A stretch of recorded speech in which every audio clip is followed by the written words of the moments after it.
Φίλοι μου, γεια σας και καλώς ήρθατε σε ένα ακόμα βίντεο του Car Stories. Σήμερα πιάνουμε ένα θέμα για το οποίο με ρωτάτε πολύ συχνά, τόσο στα σχόλια όσο και στα μηνύματα, και συγκεκριμένα για το υγραέριο στο αυτοκίνητο. Αξίζει ή θα το μετανιώσω? Θα τα δούμε όλα μα όλα, τα υπέρ και τα κατά. Τι κερδίζει σε οικονομία, ποιες είναι οι παγίδες, ποιες βλάβες μπορεί να προκαλέσει ένα σύστημα LPG και πότε αξίζει πραγματικά να κάνεις τη μετατροπή. Πάμε λοιπόν παρέα να τα δούμε όλα μαζί. Τι είναι το LPG αρχικά και γιατί να το επιλέξεις? Η υγραεριοκίνηση ή αλλιώς LPG είναι ένα εναλλακτικό καύσιμο που αποτελείται κυρίως από προπάνιο και βутάνιο. Μπορεί να χρησιμοποιηθεί είτε σε εργοστασιακά υγραεριοκίνητα αυτοκίνητα είτε σε βενζινοκίνητα τα οποία έχουν υποστεί μετατροπή. Το βασικό της πλεονέκτημα είναι τι άλλο, η τιμή του καυσίμου. Το LPG κοστίζει σχεδόν το μισό, 50% λιγότερο από τη βενζίνη. Αν συνυπολογίσουμε και τις τιμές στην Ελλάδα, όπου η βενζίνη φτάνει περίπου τα 1,70 με 1,80 το λίτρο και το υγραέριο κυμαίνεται γύρω στα 0,94, τότε καταλαβαίνετε ότι η διαφορά είναι τεράστια. Η οικονομία αυτή γίνεται αισθητή κυρίως σε οδηγούς που διανύουν όμως πολλά χιλιόμετρα ετησίως. Οπότε, αν οδηγείς πάνω από 15 με 20.000 χιλιόμετρα το χρόνο, η μετατροπή αρχίζει να αποσβαίνεται σε λιγότερα από 2 χρόνια. Επιπλέον, το LPG καίγεται πιο ομοιόμορφα από τη βενζίνη, με αποτέλεσμα λιγότερους κραδασμούς και πιο ήπια λειτουργία του κινητήρα. Αυτό συμβάλλει στη μειωμένη φθορά των εσωτερικών μερών, εφόσον το σύστημα είναι σωστά ρυθμισμένο και το όχημα καλά συντηρημένο.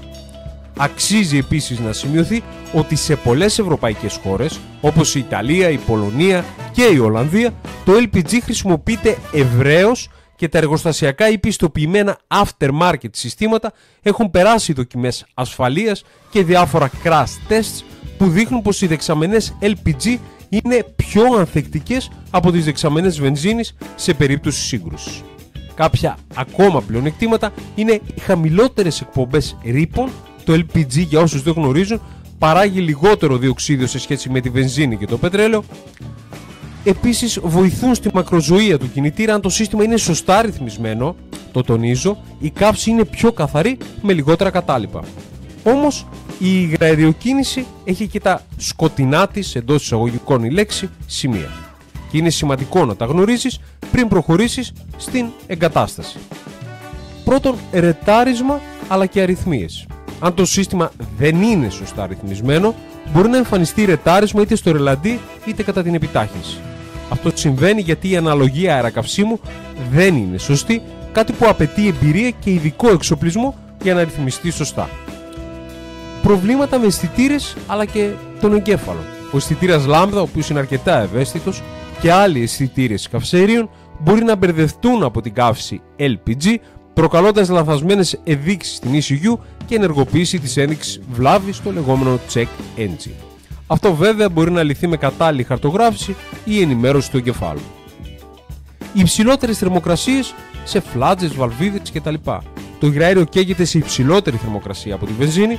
Αν ο κινητήρας δεν έχει σχεδιαστεί για τέτοια θερμικά φορτία, υπάρχει πάντοτε το ρίσκο της φθοράς στις βαλβίδες, τα ελαττήρια ή ακόμα και τη φλάτζα κεφαλής.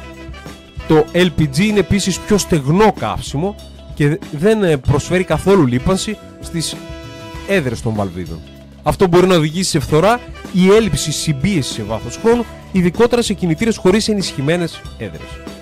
Εδώ πέρα η λύση είναι ένα σύστημα λίπανσης βαλβίδων, το οποίο ψεκάζει ειδικό υγρό κατά την καύση και μειώνει σημαντικά, θα λέγαμε, τη φθορά. Επίσης ο καταλύτης αλλά και οι εκπομπές γενικότερα. Η κακή ρύθμιση μπορεί να προκαλέσει υπερθέρμανση του καταλύτη ή ακόμα και φθορά σε βάθος χρόνου, ιδιαίτερα αν ο κινητήρας σου δουλεύει, έτσι να το πούμε πιο απλά, φτωχά. Η συμβατότητα επίσης με κινητήρες άμεσου ψεκασμού. Στους κινητήρες άμεσου ψεκασμού τα μπέκ βρίσκονται μέσα στο θάλαμο καύσης και εκτίθεται σε υψηλότερες θερμοκρασίες όταν το όχημα λειτουργεί αποκλειστικά και μόνο με LPG. Εκεί τώρα προτείνεται σύστημα LPG σχεδιασμένο ειδικά για το direct injection που λέμε, το οποίο διατηρεί ποσοστό βενζίνη στην καύση για να προστατεύσει τα μπέκ. Τώρα το κόστος και η ποιότητα της εγκατάστασης. Η ποιότητα του συστήματος και του τεχνικού που θα κάνει την εγκατάσταση, όπως καταλαβαίνετε και όπως και στα πάντα, είναι καθοριστική. Ένα σύστημα καλής ποιότητας Έχει πολλά, έτσι να αναφέρουμε δεικτικά κάποιες μάρκες. BRC, Zavoli, Prince, έχει πολλά παιδιά. Με σωστή εγκατάσταση μπορεί να δουλέψει απροβλημάτιστα για πάνω από 200.000 χιλιόμετρα. Αν όμως μπει φθηνό σύστημα ή από άπειρο τεχνίτη, τα προβλήματα δεν θα αργήσουν. Προσοχή και στην εγγύηση. Σοβαροί εγκαταστάτες προσφέρουν 2-5 έτη εγγύηση εξαρτημάτων αλλά και εργασίας, και επίσης μετά την εγκατάσταση πρέπει να γίνει δήλωση μετατροπής και έκδοση νέου δελτίου κταίου, ώστε το αυτοκίνητο να καταγράφεται νόμιμα ως διπλού καυσίμου. Τώρα θα μου πεις, φίλε, τελικά πότε αξίζει πραγματικά η μετατροπή? Και εγώ θα σου απαντήσω, αν κάνεις λίγα χιλιόμετρα ή έχεις αυτοκίνητο που δεν συνεργάζεται εντός εισαγωγικών καλά με το υγραέριο, παραδείγματος χάρη άμεσου ψεκασμού κινητήρες χωρίς δυνατότητα λίπασης βαλβίδων, τότε δεν αξίζει. Αν όμως κάνεις πάνω από 15 με 20.000 χιλιόμετρα το έτος, έχεις δοκιμασμένο μοντέλο με LPG, παραδείγματος χάρη Opel Corsa, Corolla, Focus κτλ., τότε βρεις ένα σοβαρό εγκαταστάτη με καλή φήμη, κρατάς το αυτοκίνητό σου για χρόνια, τότε ναι, η μετατροπή μπορεί να σε ωφελήσει σημαντικά. Να δούμε και κάποιες συμβουλές για όσους ήδη έχουν LPG. Και γιατί πολλοί έχουν προβλήματα. Να πηγαίνεις για συντήρηση τουλάχιστον κάθε 15.000 χιλιόμετρα ή μια φορά το χρόνο, καθαρισμό μπεκ, φίλτρων, σωστές ρυθμίσεις, βάλε καλής ποιότητας υγραέριο και μην ψάχνεις το φθηνότερο της πιάτσας, το καταλαβαίνεις αυτό, και έλεξε συχνά τα επίπεδα του λαδιού αλλά και τη θερμοκρασία του κινητήρα. Αν έχεις πλαστική πολλαπλής εισαγωγής, βεβαιώσου ότι το σύστημα περιλαμβάνει βαλβίδα αντεπιστροφής, το anti-backfire που λέμε, για προστασία από επιστροφή φλόγας.